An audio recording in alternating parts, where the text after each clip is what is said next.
পয়সা, মাল, অর্থ সম্পত্তি, চাকরি বাকরি, ব্যাংক ব্যালেন্সের জন্য কত ছোটাছুটি করছি, কত পরিশ্রম, কত মেহনত, ব্যতিব্যস্ত আছি। কিয়ামতের দিনে ব্যতিব্যস্ত থাকতে হবে কিসের জন্য? নেক আমল খুঁজতে হবে। সেদিন আমার জীবনে নেক আমল নেই, আহা ইউআজ্জু জালিমু আলা ইয়াদাইহি, সেদিন আফসোসে,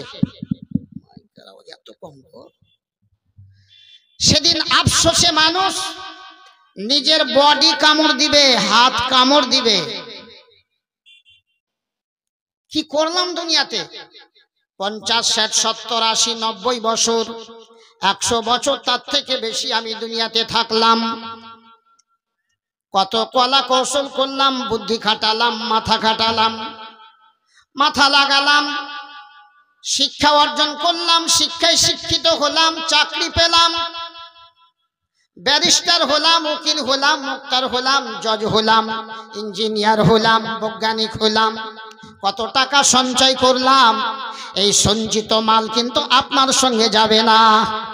আল মাল ওয়াল বানুনা জিনাতুল হায়াতিদ দুনিয়া, মাল ধন সম্পত্তি, টাকা পয়সা, গাড়ি বাড়ি, এগুলো হলো দুনিয়ার সৌন্দর্য, দুনিয়ার মানান। দুনিয়া থেকে চলে গেলে সব আউট হয়ে যাবে, সঙ্গে এইগুলো কিন্তু কবরে যাবে না, হাসরের ময়দানে উঠবে না।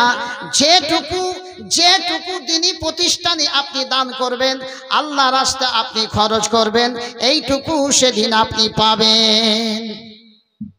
আল্লাহ বলছেন, ওয়ামা তুকাদ্দিমু লিআনফুসিকুম মিন খাইরিন তাজিদুহু ইনদাল্লাহ।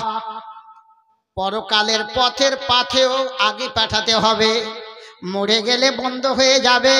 ইজামাতাল ইনসানু ইনকাতা আনহু আমালুহু, মানুষ যখন মরে যাবে তখন তার আমলের রাস্তাগুলো সমস্ত ক্লোজ হয়ে যাবে, ডিলেট হয়ে যাবে, বন্ধ হয়ে যাবে, আর আমল হবে না, নেকি হবে না।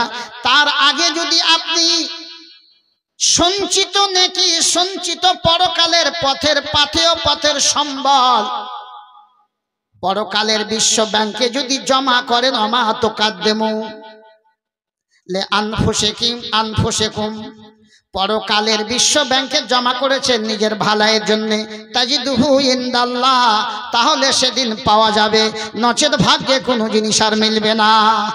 এই দিনী প্রতিষ্ঠানে যদি আপনি দেন তাহলে আপনি পাবেন। এগুলো জমা, বাকি বার যত কিছু দুনিয়াতে রং তামাশা করছেন, মুরলি শেষ। বাড়ি করেছেন, সঙ্গে যাবে না, গাড়ি করেছেন, সঙ্গে যাবে না, সব পড়ে থাকবে। যেমনি এসেছিলাম একা তেমনি চলিয়া যাব, বিদায় বেলা আর আমি কোথায় সঙ্গের সাথী পাবো। রবে না সেদিন পিতার আদর, মায়ের শেখের কোল, বন্ধুজনের অনুভূতি সেই শিশুদের কলরল। সেই দিন বন্ধু বান্ধবের মায়া মমতা, ভালোবাসা, প্রেম প্রীতি, স্বামী স্ত্রী সম্পর্ক, আমার সঙ্গে আপনার ভালোবাসা, মহব্বত সব ছিন্ন হয়ে যাবে। হাসরের ময়দানে শুধু একটা নেকির খোঁজে মানুষ ব্যতিব্যস্ত থাকবে, আমি কি আনলাম, কি করলাম দুনিয়াতে। এই জন্য ভাইজান, যা কিছু দুনিয়ার জন্য আমরা করছি, দিনকে পিছনে রেখে, ধর্মকে পিছনে রেখে, আল্লাহ রসুলের বিধানকে পিছনে রেখে দুনিয়ার নিয়মে, দুনিয়ার বিধানে ছুটছি, এইগুলো কিন্তু আমার সঙ্গে যাবে না, সব মরলে খতম হয়ে যাবে, থেকে যাবে। পরকালে সঙ্গে নিয়ে যেতে হবে, সেটার ব্যবস্থা করতে হবে। এই জন্য আল্লাহ নবী, এটা হাদিস পড়েছি, হাদিসে কুদসি, আল্লাহ পাকের কথাকে নকল করে আল্লাহ নবী বলছেন, আল্লাহ পাক বলছেন, আনফিকিয়া ইবনে আদামা, ওরে আদমের সন্তান, তোমরা খরচ করো, তোমরা দান করো। বিশ্ব ব্যাংকে, মসজিদে, মাদ্রাসায় আরো ইসলামী আন্দোলন আছে, ইসলামী ওই রকম আরো কৃষ্টি কালচার আছে, ইসলামী আরো অনেক প্রতিষ্ঠানগুলো আছে, সেগুলো হলো পরকালের ব্যাংক। এই পরকালের ব্যাংকে যদি আপনি দাঁড় করেন, দান করে রাখেন, খরচ করে রাখেন, জমা করে রাখেন। আল্লাহ বলছেন তুমি যদি দাও তো তোমাকে আমি দিব, তোমার পিছনে খরচ করব। মাঠের সোনার ফসল হবে, সোনার ফসল ফলবে, সোনার ধান হবে, আর বাগানে সোনার ফল আল্লাহ দেবে। চাকরি বাকরি সুন্দর চলবে, ব্যবসা বাণিজ্য আপনার সুন্দর চলবে। আর আল্লাহকে যদি ভুলে যান তাহলে ফেরাউনকে আল্লাহ মাল দিয়েছিল, কারুনকে আল্লাহ মাল দিয়েছিল, আর হযরতে সুলাইমান আলাইহিসসালামকে আল্লাহ মাল দিয়েছিলেন। ওই মাল আর কারুনের মাল কিন্তু সমান নয়। কারুনকে আল্লাহ মাল দিয়েছিলেন তো, কিন্তু তার মাল আল্লাহ অসন্তুষ্ট হয়ে দিয়েছিলেন। আর হযরতে সুলাইমান আলাইহিসসালামকে আল্লাহ মাল দিয়েছিলেন, সন্তুষ্ট হয়ে মাল দিয়েছিলেন, খুশি হয়ে দিয়েছিলেন। বাদশাহাত দিয়েছিলেন, নবুয়ত দিয়েছিলেন, মালও দিয়েছিলেন। ফেরাউন, কারুন, নমরুদ হাসরের ময়দানে ত্রাহি ত্রাহি করবে, শূন্য হাতে ঘুরবে। পরকালের পুঁজি কিছুই নেই তাদের হাতে। দুনিয়াতে বিশাল সম্রাট ছিল, আর মরে যাওয়ার পরে শূন্য হাত। এই জন্য ইবাদত বন্দেগীর সাথে সাথে দ্বীনি প্রতিষ্ঠানগুলোতে অর্থ দিয়ে সহযোগিতা করতে হবে। আল্লাহর নবীর যুগে দ্বীনকে প্রতিষ্ঠিত করার জন্য, দ্বীনকে বাঁচাবার জন্য যুদ্ধ জিহাদ করতে হয়েছে। যুদ্ধ করতে গেলে অর্থের প্রয়োজন পড়েছে। খাবার দাবারের দরকার, উটের দরকার, তাম্বু করতে হবে, অর্থের দরকার।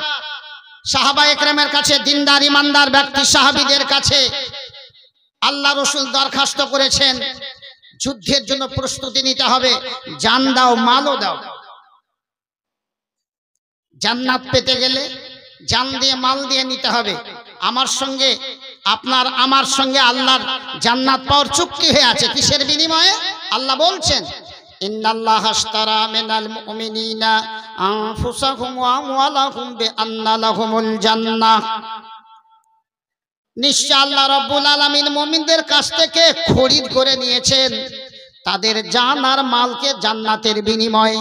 যদি আমি জান মাল আল্লাহ রাস্তাতে খরচ করি তাহলে এর বিনিময়ে জান্নাত পাওয়া যাবে, আল্লাহ দেবেন। আর যদি খরচ না করি জান্নাতের আশা রাখা যাবে না।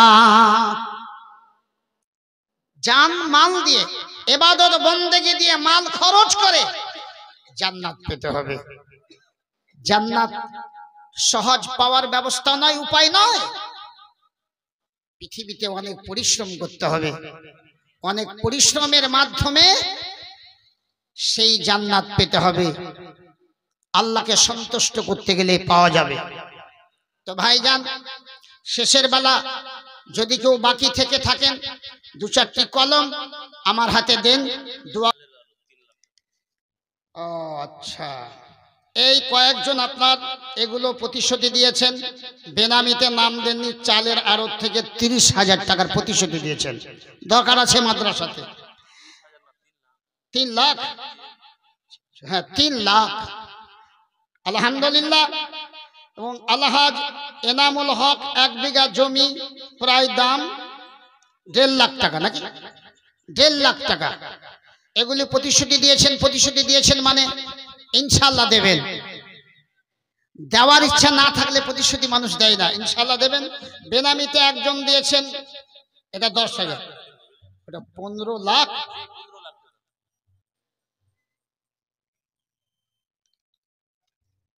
যাক, শূন্যতে ভুল আছে, তাকে 15 লাখ বানিয়ে নিতে হবে। আচ্ছা, 1 বিঘা জমির দাম 15 লাখ টাকা। এতিমখানা তৈরি হবে।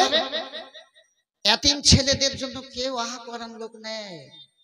জি, পথে পথে ঘুরে মা নেই বাপ নেই, শিক্ষা অর্জন করবি 2টা টাকা লে। যদি বলে গিয়া মা নেই বাপ নেই, পড়ার খুব মন হয়েছে, একটু মা সাথে ভর্তি হবো, টাকা নেই, পয়সা নেই, জামা নেই, কাপড় নেই, পাঞ্জাবি নেই, পাজামা নেই, জুতা নেই, স্যান্ডেল নেই, টুপি নেই, বই নেই, খাতা নেই, কলম নেই, তো বলবে শক্ত তোর খুব, মা বাপ মরে গেছে, ফের মা সাথে ভর্তি স্কুলে পড়বি তো বড় ব্যারিস্টার হবি, যা 2টা টাকা লিয়ে খাবি চেটে পেটে।